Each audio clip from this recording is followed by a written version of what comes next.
Un avión de pasajeros queda destrozado en las montañas de California. No había alas ni fuselaje. No había sección de cola. No había asientos del avión.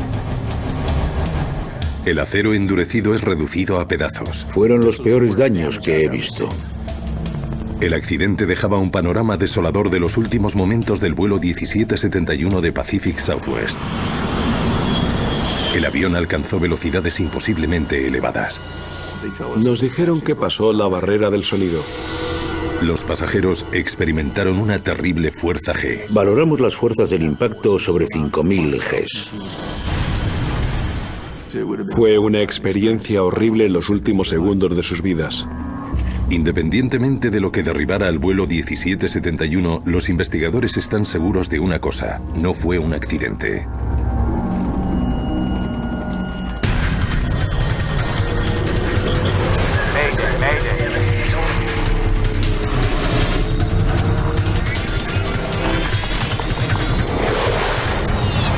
Mayday, catástrofes aéreas.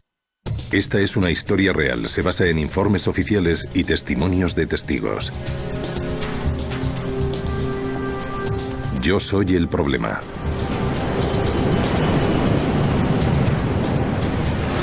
El Aeropuerto Internacional de Los Ángeles, uno de los más ajetreados del mundo. Cada año 40 millones de pasajeros llegan y salen del aeropuerto de Los Ángeles. En la Terminal 1, un grupo de pasajeros y la tripulación con destino a San Francisco pasan por seguridad.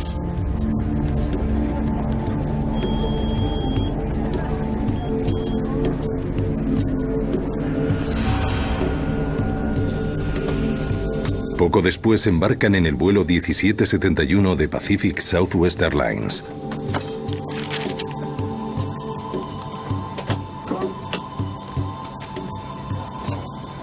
Pacific Southwest era lo que llamaríamos una gran aerolínea regional en aquella época.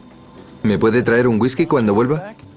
Daban servicio en casi 30 ciudades por todas partes, sobre todo en la parte oeste de Estados Unidos. El vuelo de Los Ángeles a San Francisco es uno de los más populares de Pacific Southwest, también conocida como PSA.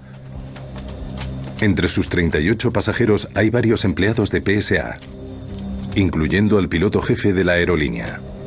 Es muy común que los empleados de una aerolínea viajen entre ciudades por trabajo, y así como muchas personas cogen el autobús para ir a trabajar, muchos empleados de aerolíneas cogen un avión para ir a trabajar. El capitán Greg Lindamood lleva volando con PSA 14 años. Es padre de 3 hijos y también un condecorado veterano combatiente. Frenos. Frenos listos. Flaps arriba. Spoilers replegados. El oficial de primera James Nunn lleva en la aerolínea desde la anterior primavera. También lleva miles de horas pasadas en la cabina de mandos. Palanca de empuje.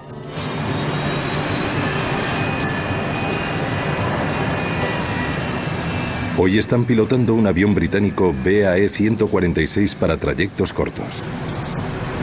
Con unos silenciosos motores turboventilados, está diseñado para vuelos cortos por zonas densamente pobladas.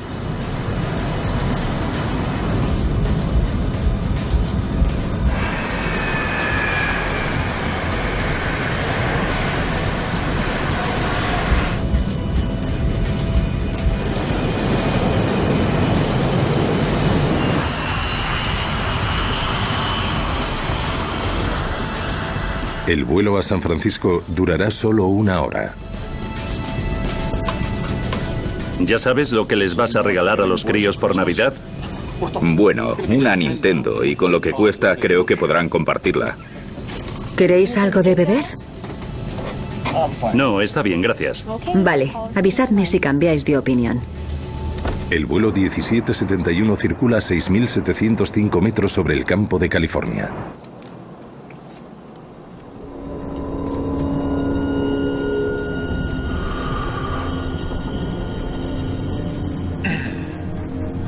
¿Les puedes preguntar qué tal? A tan solo medio camino del vuelo, el capitán Lindamood se preocupa por las leves turbulencias. Centro PSA 1771, ¿algún dato sobre lo que queda? Tenemos un continuo y ligero traqueteo. PSA, es el centro de las montañas rocosas. No pasa nada. Dios mío, eso era una pistola. La tripulación ahora tiene un problema mucho mayor entre manos. 7-7 responda, 7-7 responda. Han disparado una pistola a bordo del avión. ¿Quiere ir a Monterrey? ¿Puede llegar, señor? Momentos después, el vuelo 1771 empieza a caer en picado. Los testigos vieron el avión brevemente mientras se desplomaba desde el cielo. Iba a una velocidad muy elevada. Parecía como un dardo clavándose en el suelo.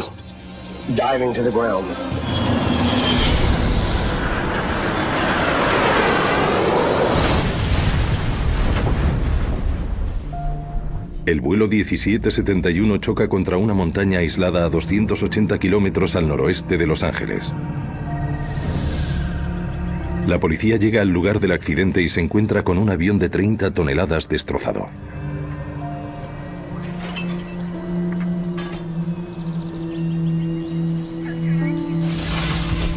No había alas, no había fuselaje, no había sección de cola, no había asientos del avión. Solo había papeles, papeles por todas partes y un fuerte olor a combustible de aviación. El sheriff Steve Boltz no tarda mucho en llegar a una terrible conclusión. Nadie ha sobrevivido al impacto. Estuvimos haciendo una búsqueda frenética por todo este lejano pasto de vacas en busca de supervivientes y ni siquiera encontramos a los fallecidos, así que mucho menos a los que hubieran sobrevivido. La mayoría de los accidentes de aviones suceden en el despegue o en el aterrizaje. Un ángulo de impacto superficial a veces puede dejar secciones grandes del avión intactas, dando a los pasajeros y a la tripulación la oportunidad de sobrevivir. Las 43 personas a bordo del vuelo 1771 no tuvieron ninguna oportunidad. Este es uno de los peores desastres aéreos en la historia de California.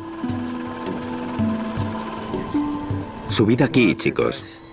El día después del accidente, los investigadores tanto del Consejo de Seguridad del Transporte Nacional como del FBI acuden a la escena. ¿Habéis visto algo así alguna vez?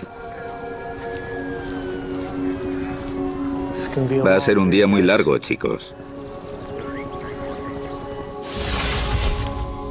Sabíamos que los controladores de tráfico aéreo habían oído disparos.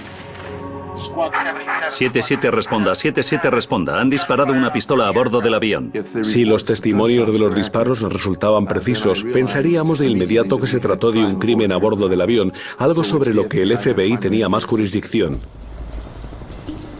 Pero los testimonios podían no ser precisos.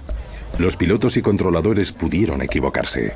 Aunque se especula ampliamente sobre la identidad de la persona que disparó, depende del NTSB determinar exactamente lo que pasó en el vuelo 1771.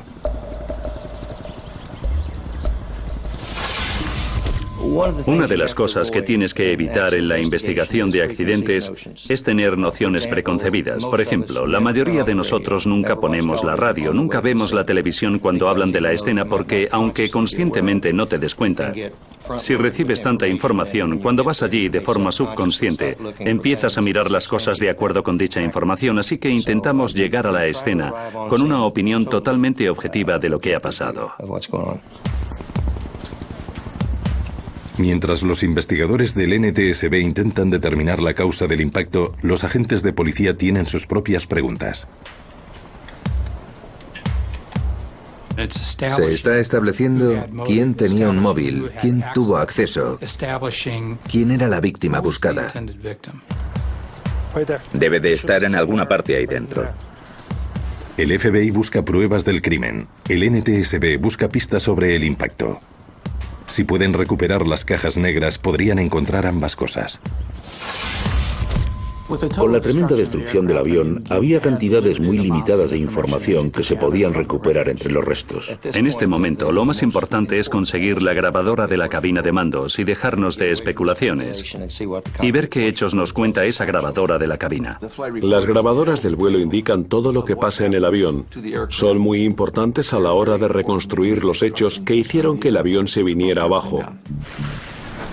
El impacto es por aquí, luego la cola. Deben de estar por alguna parte ahí dentro.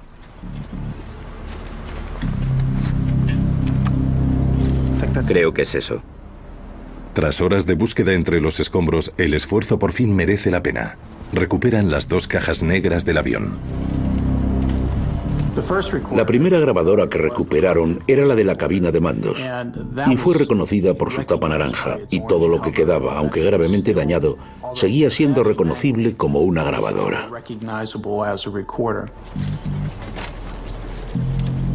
La segunda caja negra ha sufrido aún más daños. La información de vuelo grabada capta información crítica sobre la situación del avión. ¡Qué desastre! ¡Qué desastre! Estaba tan dañada que no era reconocible ni siquiera como una grabadora de datos de vuelo. Ambas grabadoras serán enviadas al laboratorio del NTSB en Washington. Aún no está claro si la información que contienen se puede recuperar. Sin ella, los investigadores puede que nunca sepan lo que le pasó al vuelo 1771.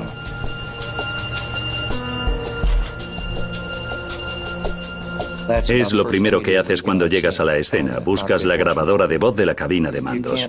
No se puede expresar lo importante que fue en este caso porque no quedaba estructura del avión en la que trabajar. No teníamos restos en el sentido normal de la palabra.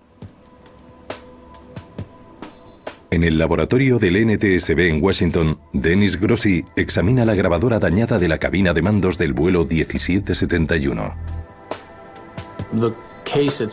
La caja en sí estaba aplastada.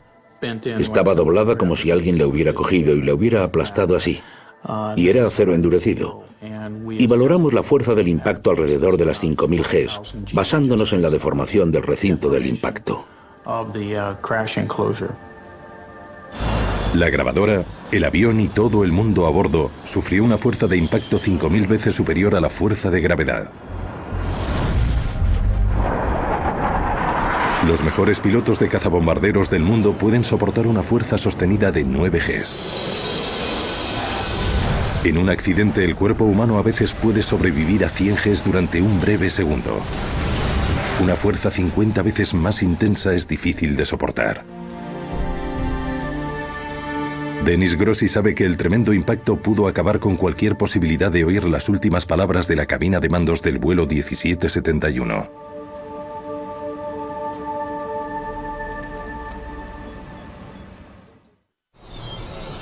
Ninguna investigación de accidentes es rutinaria, pero entre las piezas del rompecabezas del vuelo 1771, los investigadores están buscando algo muy diferente, quizás una pistola.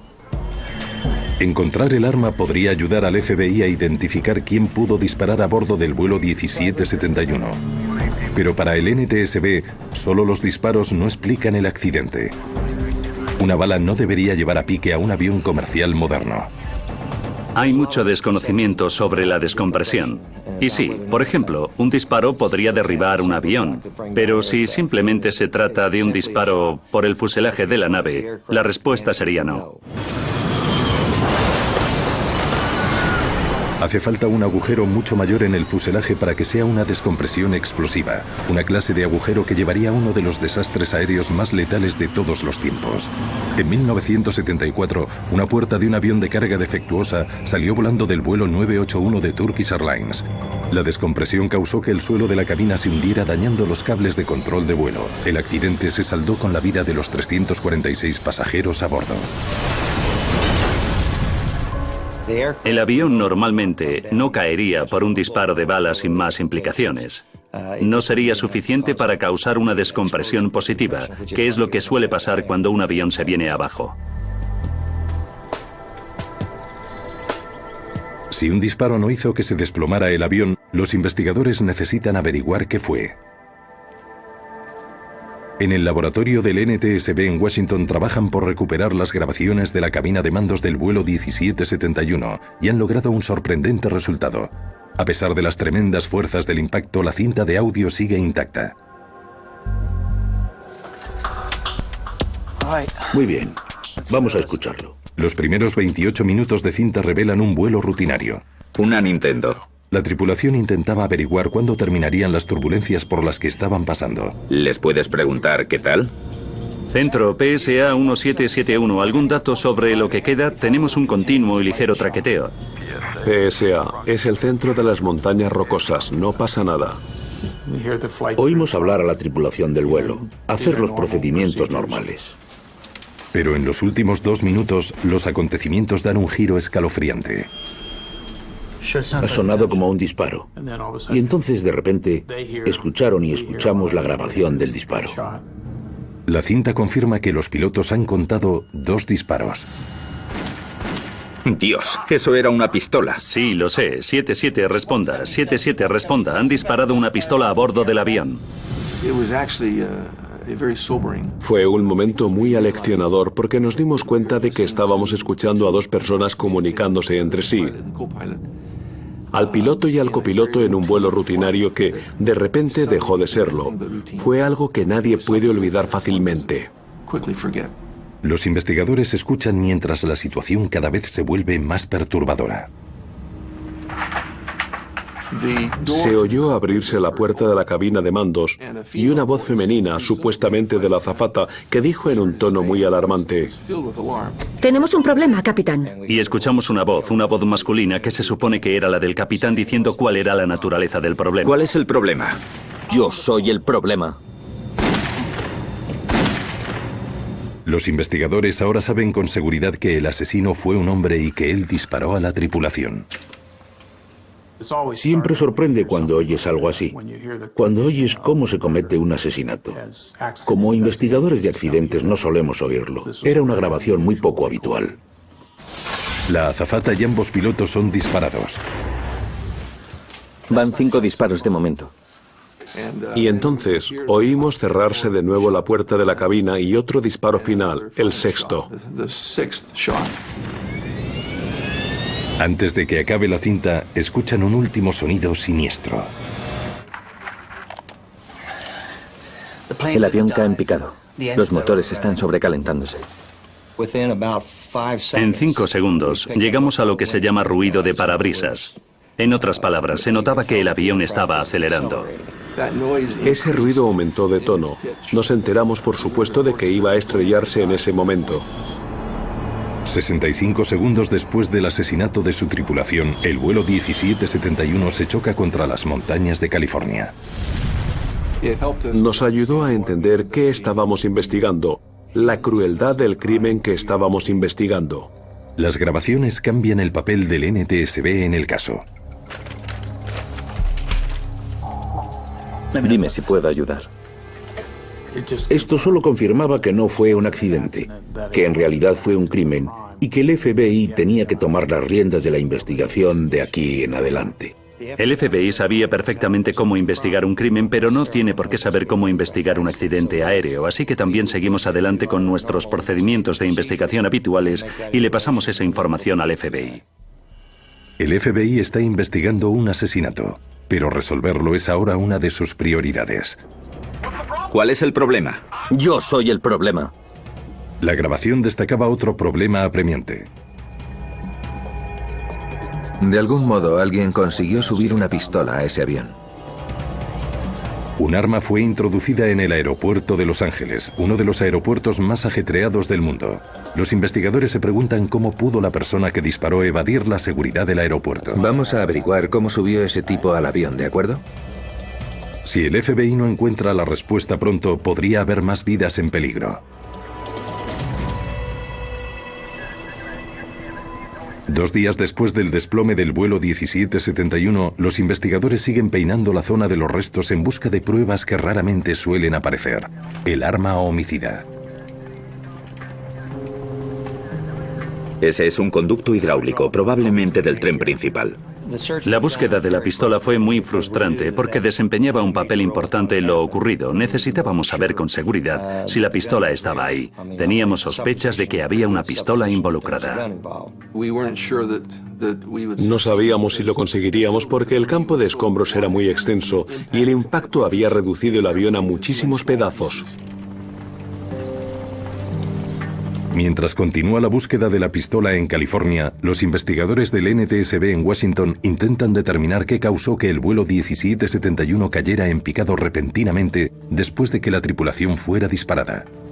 Dennis Grossi cree que la respuesta puede residir en los pedazos de la grabadora de datos del vuelo. La recámara interna que tenía la cinta era la única parte que se pudo recuperar. El resto no se recuperó. Peor aún, casi toda la cinta tenía información que no se oía. Se salió de la máquina al impactar contra el suelo. Eran los peores daños que he visto. Grossi examina una parte crítica de la grabadora. La cinta indica que quedan datos en la cinta magnética. Encuentra un trozo de cinta diminuto que ha sobrevivido. La recámara no sobrevivió y la cinta quedó destruida salvo un trozo de 15 a 20 centímetros que estaba enrollado en los cabezales y el cabrestante. Con un trozo de cinta tan corto, resulta dudoso si habrá información útil en ella.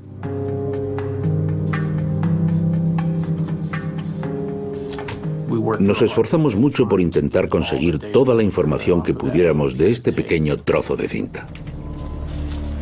Los investigadores en California finalmente descubren lo que estaban buscando: el cañón de una pistola. La pistola fue encontrada por uno de los agentes del FBI en medio de donde impactó el avión. Tuvimos muchísima suerte de encontrar la pistola. Fue un golpe de suerte increíble. No es una pistola cualquiera, es una Magnum del calibre 44. El Magnum del calibre 44 estaba considerado como el revólver más potente que se podía tener. Pero solo el cañón no era suficiente. Necesitaban el resto del arma.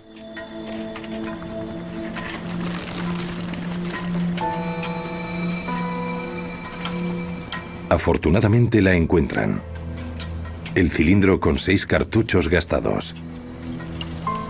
Su estructura estaba demasiado bien hecha como para que se pudiera romper el cañón, así que eso sugiere la potencia del impacto del accidente.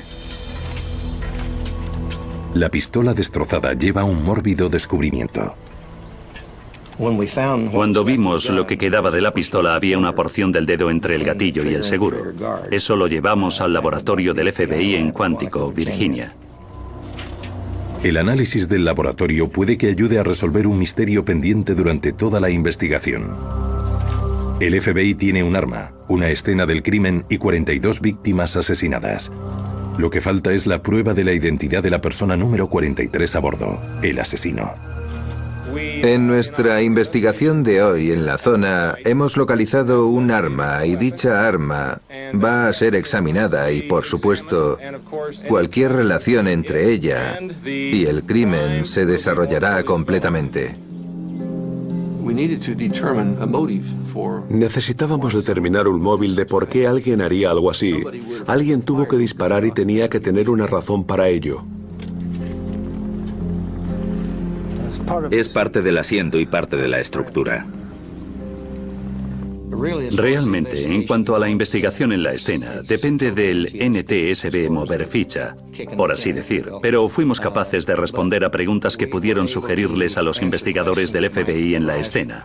Como digo, no tienen los conocimientos para saber en qué fijarse, pero en cuanto a los aspectos criminales, sin duda sabían qué preguntar. En la zona del accidente, el NTSB ha recuperado un resto que podría ayudar a explicar lo que pasó en el vuelo 1771, un fragmento de un asiento de pasajero. De hecho, encontramos un asiento que tenía un agujero de bala en él. Si pueden determinar exactamente dónde estaba ese asiento, el registro de asientos de pasajeros de PSA podría darles a los investigadores el nombre de otra de las víctimas disparadas antes de que el avión se estrellara.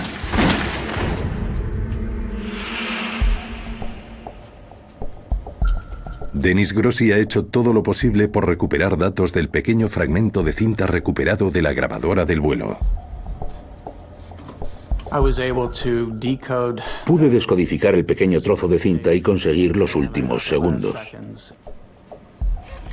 Contiene información, pero solo de una duración de 6 segundos. Los investigadores descubren que en sus últimos momentos el avión operaba normalmente, sin problemas mecánicos, salvo por una cosa. Alguien había empujado la columna de mandos hacia adelante. obligando al avión a ir hacia abajo en picado. El avión aceleró hasta la velocidad del sonido. Eso desde los 6.705 metros a velocidad de crucero en los 4 motores. Los investigadores ahora entienden por qué solo se encontraron trozos muy pequeños en la zona del accidente. Cuando el avión impactó a una velocidad tan elevada, en el impacto comprimió la tierra y luego soltó todo por un agujero. El duro impacto lanzó algunos escombros de nuevo al aire antes de que pudieran quemarse por la explosión. Todo el material ligero, todo el papel en el avión, cualquier material aislante del avión, todas las luces salieron volando en el aire y luego el viento lo transportó todo a kilómetros de distancia. El hecho de que el avión se viera forzado a caer en picado explica por qué el PSA 1771 se chocó tan rápido. También añade aún más urgencia a la investigación del FBI, ya que era casi seguro que el asesino tuviera la mano en los mandos. Se trata ahora del peor asesinato en masa de la historia de California. Pero los investigadores siguen sin tener pruebas suficientes para estar seguros de quién fue el asesino, ni de a quién intentaba matar. ¿Fue el trabajo de un loco que quería cometer un asesinato en masa? ¿O el asesino estaba centrado en un pasajero en concreto y a sangre fría sacrificó a todo el que estuviera a bordo?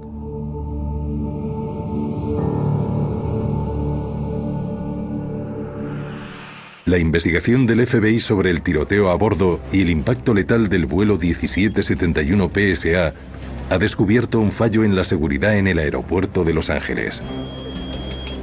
Puede que esto explique cómo fue introducida una pistola en el avión. Cualquier persona que estuviera en el aeropuerto pudo eludir el monitor de seguridad por el que pasaban. El agente Bretzing descubre que los empleados de la aerolínea con identificaciones válidas pueden saltarse la seguridad en el aeropuerto de Los Ángeles. Lo que pusieron fue un paso para los miembros de la tripulación y empleados del aeropuerto. De hecho, cualquiera que tuviera la placa apropiada. Se enseñaba la placa y te dejaban saltarte el detector de metales y la unidad de rayos X. Fue un gran fallo. Bretzing sabe que el asesino era un hombre, y por el manifiesto de pasajeros del vuelo 1771 puede ver que había 4 pasajeros varones que trabajaban tanto para Pacific Southwest como para su filial, US Air.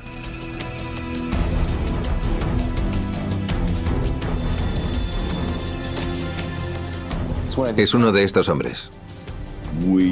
Suponemos que pasó por seguridad llevando el arma.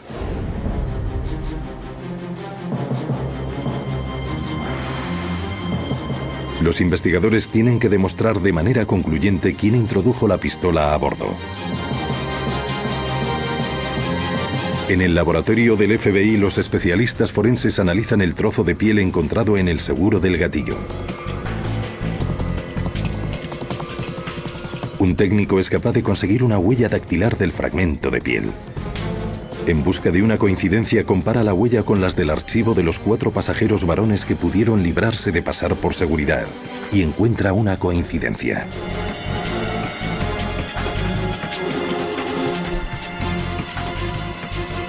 Había bastante del índice que pudieron usar y coincidía. Solo días después del impacto que se llevó 43 vidas, el FBI ha identificado al asesino. Fue un elemento clave en la investigación. Su nombre es David Burke. David Burke limpiaba en la aerolínea. Era uno de esos empleados que entraba después del aterrizaje y ayudaba a limpiar el interior. Los investigadores ahora saben que David Burke introdujo una pistola a bordo del vuelo 1771. Lo que ahora necesitan es explicar por qué.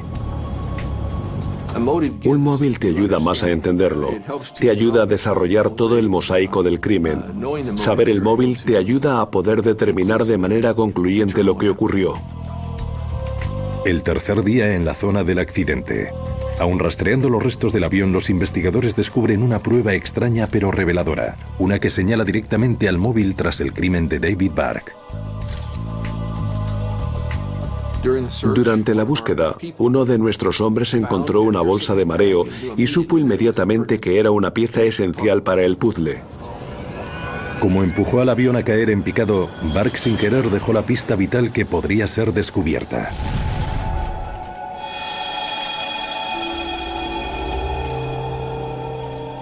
La bolsa de mareo tenía un mensaje muy claro en ella. Bark había escrito una nota sin firmar durante el vuelo. Expresaba su resentimiento contra un hombre llamado Ray. Hola, Ray. Creo que es algo irónico que terminemos así. Te pedí indulgencia por mi familia, ¿recuerdas? Bien.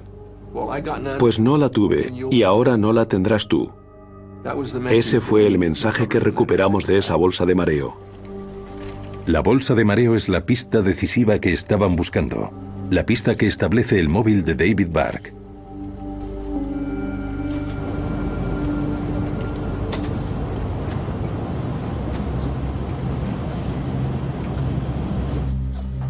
El tal Ray de la nota es identificado como el jefe de estación de la aerolínea, Ray Thompson. Trabajaba para la filial de PSA y US Air. También era el antiguo jefe de David Bark. Ray Thompson era el supervisor. Por ahora, Bretzing también había descubierto que Bark tenía una historia problemática, tanto con la compañía como con la ley. Bark había trabajado para USAID 14 años, la mayoría de ellos en el aeropuerto de Rochester, Nueva York. Había sospechas de actividad criminal cuando estuvo en Rochester. Bark era alguien al que habían observado atentamente por tráfico de drogas y robo. Las sospechas de que Bark traficara con cocaína en vuelos comerciales nunca fueron probadas. Bueno, básicamente por lo visto iba un paso por delante de nosotros, pero lo principal es que no fue acusado. Se mudó a la costa oeste supuestamente para escapar de la polémica, por así decir. Pero 3 semanas antes del impacto, Bark se metió en más problemas.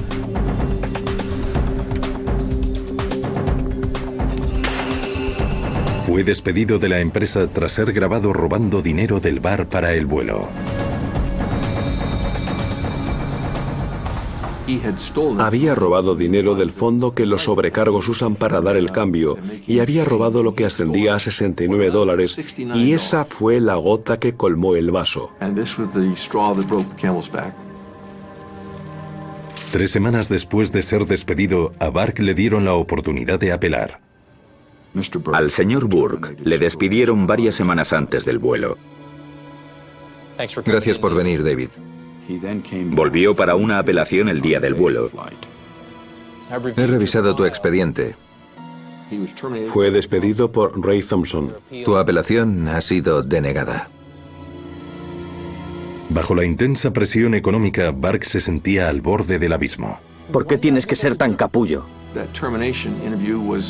Esa entrevista de despido no fue muy agradable.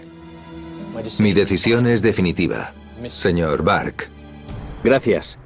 Muchas gracias. Y al salir del despacho de Thompson, Bark hizo una observación que suscitaba planes de venganza. La secretaria le dijo a David que tengas un buen día y David Bark, el sospechoso, se paró en la puerta, se giró hacia ella y dijo: Pienso tener muy buen día. Cuando fue despedido seguía teniendo sus credenciales. Hay que recordar que fue en 1987. La seguridad era muy diferente a como es ahora mismo. ¿Qué tienes ahí? Los investigadores ahora saben que en los días previos al accidente, David Bark pasó de ser un ex empleado dolido a un asesino planificador y de sangre fría. Ahora tienen que averiguar todo lo que puedan sobre sus movimientos el día del accidente. ¿Qué me puede decir sobre David Bark? Tras su reunión con Thompson, fue a su taquilla, seguramente para coger la pistola. Pero fue a su taquilla el día del vuelo antes de la salida. Si la cogió de la taquilla o no, no lo sabemos. En vez de volver al despacho, Bark decidió comprar un billete para el vuelo 1771, un vuelo en el que sabía que iría Ray Thompson. Ray Thompson vivía en San Francisco y volaba regularmente en ese vuelo para volver a San Francisco al final del día. Era bien sabido entre todos los empleados que Ray Thompson estaría en ese vuelo. ¿Por qué Burke optó por matar a tantas otras personas junto a su antiguo jefe? Es una pregunta que desafía cualquier explicación racional. Una persona normal no actuaría con la rabia y la venganza que tuvo que consumir a David Burke antes de este acto. Uno solo puede imaginar que debía de pasarle algo más a David Burke.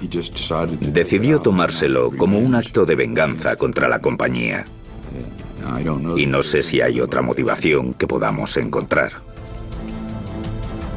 Queda claro que el ataque de Burke en el vuelo 1771 estuvo meticulosamente planeado.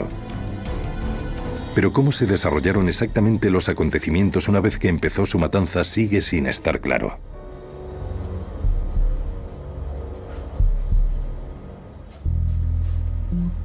Los investigadores del NTSB han proporcionado una importante pieza del rompecabezas. Han sido capaces de relacionar el fragmento de asiento perforado por la bala con su ubicación exacta a bordo, fila 4, asiento C. Los expedientes muestran que en el vuelo 1771 ese asiento estaba libre. Pero el asiento justo delante de ese asiento vacío estaba ocupado por Ray Thompson.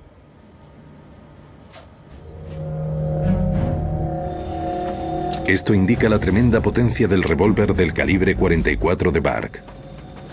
Sus primeros 2 disparos perforaron no uno, sino 2 asientos del avión. El agujero de bala se hizo cuando la bala pasó por Ray Thompson y luego entró en el asiento y dejó un agujero de bala ahí. Saben que Burke disparó al menos a 4 personas durante su ataque cargado de rabia en el vuelo 1771, a Ray Thompson y a 3 miembros de la tripulación. Esos son 5 disparos, pero los investigadores escucharon 6 en la cinta. Deben explicar cada uno de ellos.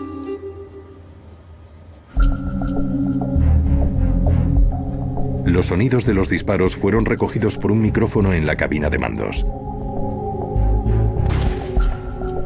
Al comparar el sonido de cada disparo, los investigadores determinan si se dispararon en la cabina de mandos o de los pasajeros.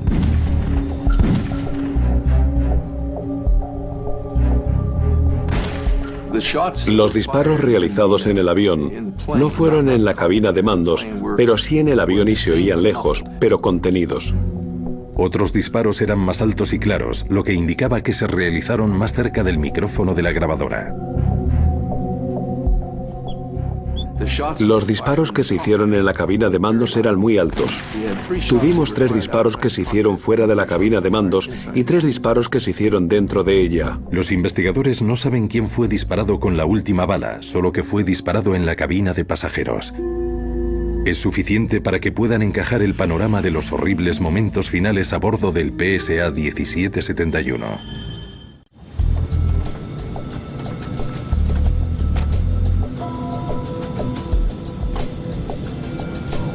¿Qué narices? Te puedes imaginar lo que Ray Thompson debió de pensar cuando esta persona, a la que acababa de despedir hacía unas horas, pasa ante él. Le da esta nota y luego se mete en el lavabo y lee esta nota con este mensaje tan siniestro. A continuación, escuchan el sonido de la puerta del baño abriéndose. Entonces, asumimos que le dio la nota a Ray. Entró en el baño donde sacó la pistola, volvió a salir. Oímos la puerta cerrarse de nuevo justo antes de los disparos. ¡Ray! Ray Thompson probablemente tenga la muerte más piadosa de todas las de ese avión. En menos de un minuto, un vuelo rutinario se convierte en una pesadilla. Tenemos un problema, capitán. ¿Cuál es el problema? Tuvo mucho cuidado. Había planeado esto bien y creemos que siguió dicho plan. Yo soy el problema.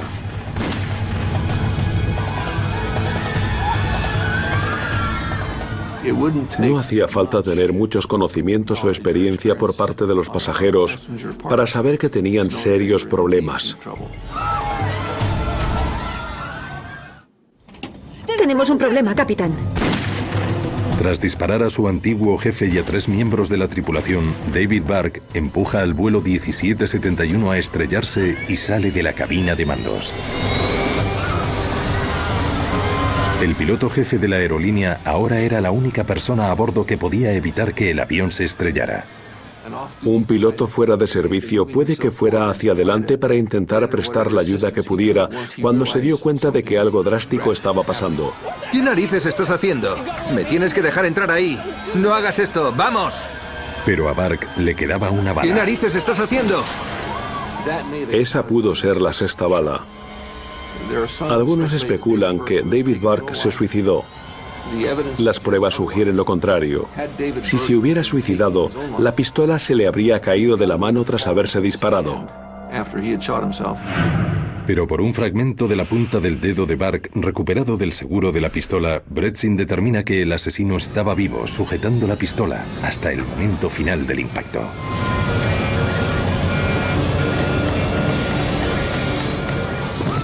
Las alarmas sonaron en la cabina de mandos. Hubo un aumento del ruido del avión al desplomarse y justo antes del impacto se volvió silencioso. Nos dicen que de hecho superó la barrera del sonido. Por supuesto, debió de ser una experiencia terrible, los últimos segundos de sus vidas. La rabia de un hombre significó 2 minutos de puro terror para 42 personas.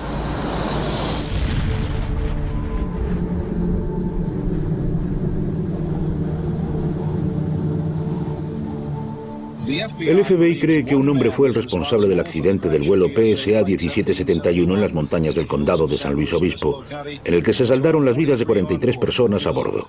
Con todas las pruebas que recuperamos, tenemos más que suficiente para acusar a David Burke de violación del Estatuto de Piratería Aérea.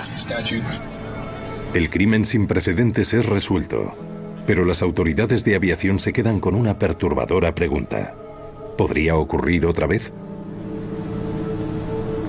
La tragedia del vuelo 1771 provocó la intervención de la Administración de Aviación Federal.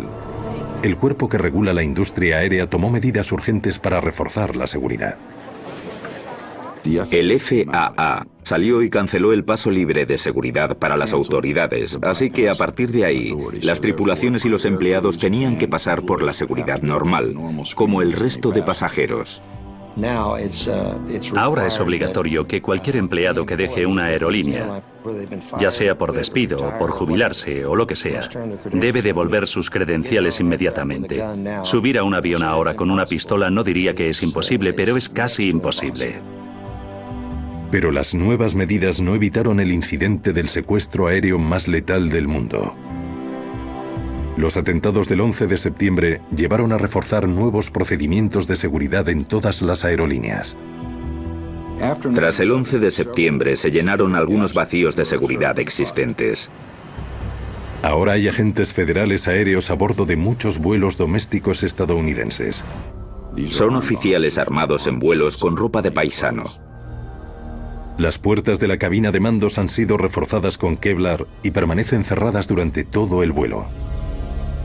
Las puertas están hechas de modo que sea muy difícil abrirlas. Están hechas a prueba de balas. Si David Burke fuera en un avión hoy, cuando llegara a la cabina de mandos, no podría haber hecho nada con el arma que llevaba. Así que podría haber herido o matado a gente por la espalda, pero no habría podido estrellar el avión.